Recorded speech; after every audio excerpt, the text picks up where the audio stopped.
நம்ம நாட்டுல எல்லாரோட ஃபேமிலியிலயும் லேண்ட் பத்தின ஏதாவது ஒரு பிரச்சனை இருக்கும். அதுவும் ஓல்டு ப்ராப்பர்ட்டி சொந்த ஊர்ல இருக்குதுன்னா லேண்ட் டிஸ்பியூட் லிஸ்ட் வந்து ரெடியா இருக்கும். லேண்ட் டிஸ்பியூட் டைப் வந்து 3 கேட்டகரியில வரும். முதலாவது டைட்டில் டிஸ்பியூட். சில சமயத்துல ஒரே லேண்டுக்கு 2 பேர் வந்து லீகல் டாக்குமெண்ட் காட்டுவாங்க. ஒருத்தர் சொல்லுவாரு உங்ககிட்ட இருக்கிறது ஃபேக் டாக்குமெண்ட்னு, இன்னொருத்தர் சொல்லுவாரு என்னுடைய இதுதான் ஒரிஜினல் டாக்குமெண்ட் அப்படின்னு சொல்லுவாரு. இதுக்கு வந்து முக்கியமான காரணம் என்ன அப்படின்னு சொன்னா ப்ராப்பரா வெரிஃபிகேஷன் பண்ணாம அதை வாங்கினதுதான். 2வது பவுண்டரி டிஸ்பியூட். நம்மளுடைய நிலம் எங்க ஆரம்பிச்சு எங்க முடியுது அப்படிங்கிற ஒரு கிளியரான ஐடியா இல்லாம இருந்தா அந்த இடத்துல பிரச்சனை வரும்.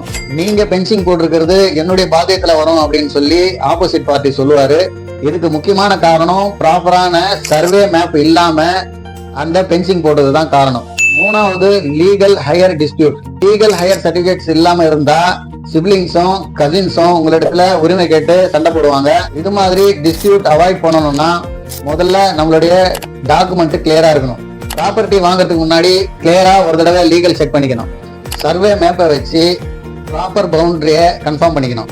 மேலும் இது போன்ற பயனுள்ள ரியல் எஸ்டேட் பத்தின இன்ஃபர்மேஷனுக்கு எங்களுடைய பேஜை வந்து லைக் பண்ணுங்க, ஷேர் பண்ணுங்க, சப்ஸ்கிரைப் பண்ணுங்க. மேலும் ஒரு ரியல் எஸ்டேட் பத்தின இன்ஃபர்மேஷனோட உங்களை நான் சந்திக்கிறேன்.